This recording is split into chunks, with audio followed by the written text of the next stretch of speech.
Hey friends, welcome back for another pregnancy update. This week I'm going to go over my 34th week of pregnancy. Already out of breath. And thank you so much for joining me today. My name is Sandy-Kaye. If you're new around here, I currently have a 1.5-year-old named Trenner, and he is taking a nap right now. So I'm going to quickly get this filmed. But let's start off with baby's development. This week, baby's the size of a cantaloupe, just over 5 pounds and 18 inches long. And this week on the Baby Center app, it says that baby has layers of fat that will help regulate its temperature at birth. And the great news this week is if your baby was born right now, they would most likely be fine after a stay in the NICU. And your baby's sense of hearing is still being fine-tuned at this time. Here's what your baby's looking like this week.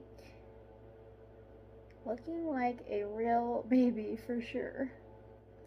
If you can hear my loud fridge in the background, I apologize, but let's dive into the symptoms with baby number 1, my first pregnancy. And I was using the What to Expect app at this time, and on there it says baby is 5.25 pounds, measuring 18 inches long and about the size of a pineapple.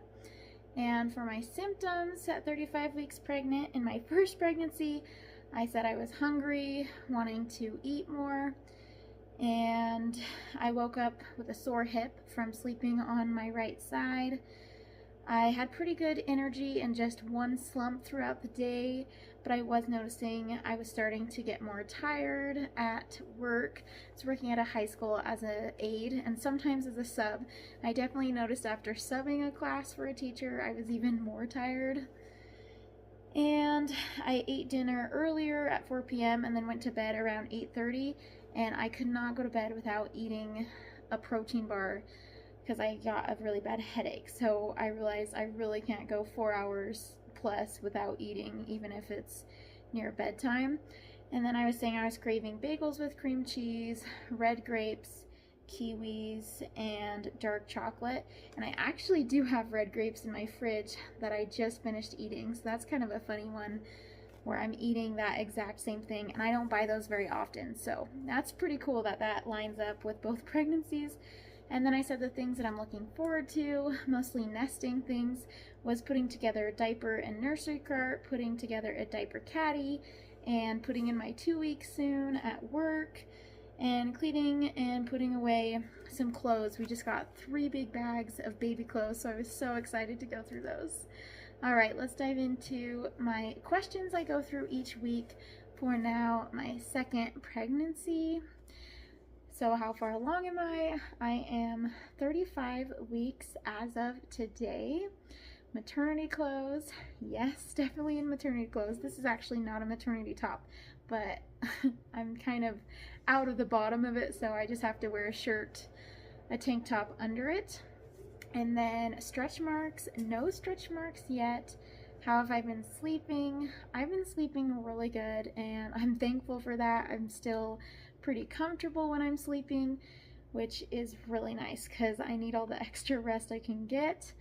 And best moment this week, I would say going on a family walk. We had like some crazy weather, and then just one day this weekend that was actually nice and sunny. So we took advantage of that, went for a walk, and that was just so fun.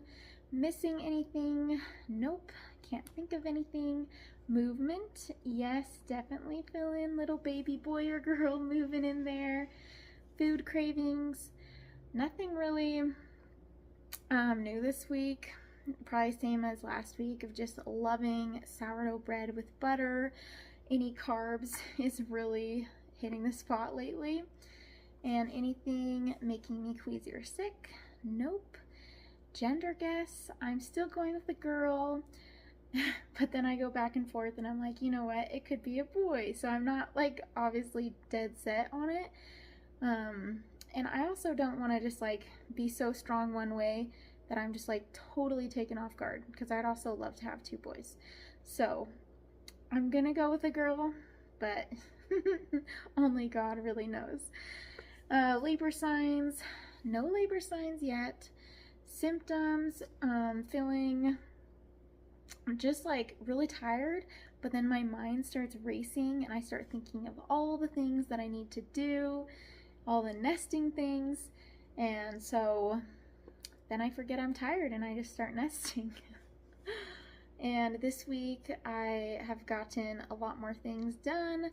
I don't know about a lot, but I've gotten a few more things done. I just got off the phone with my insurance calling about how much it's gonna be for this birth.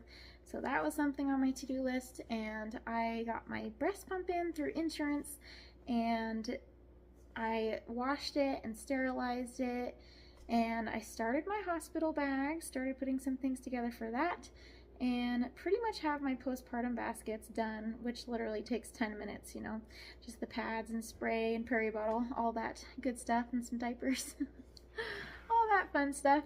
So yesterday I had a pretty bad headache for about an hour or two, and so that was like the only day. It was just like one day that I had it, but that was one symptom that wasn't my favorite.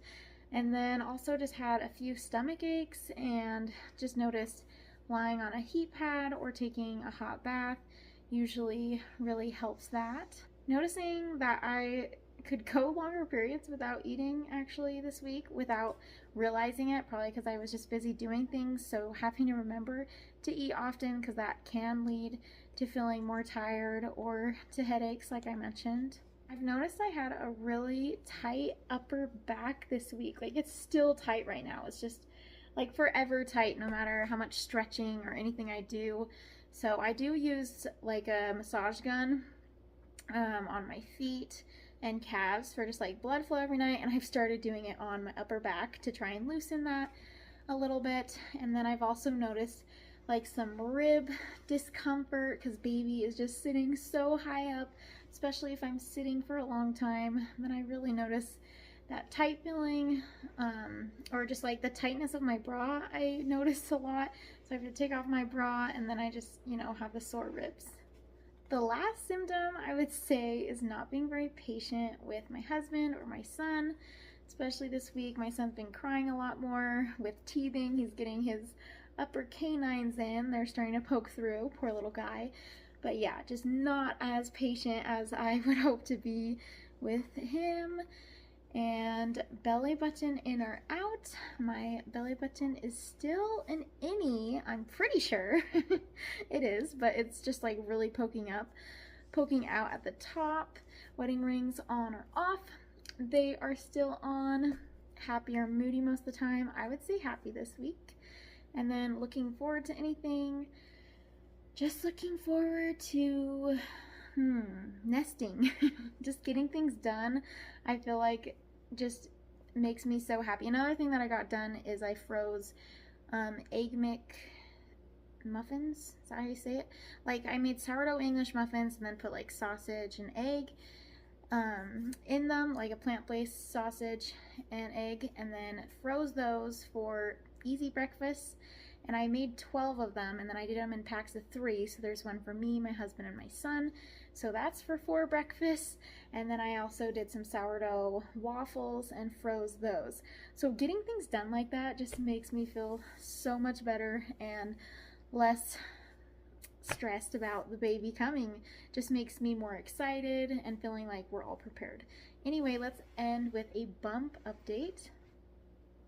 Here is my 35-week belly. So you guys tell me, does that look like an innie still? I'm pretty sure it's still in. It's not poked out yet.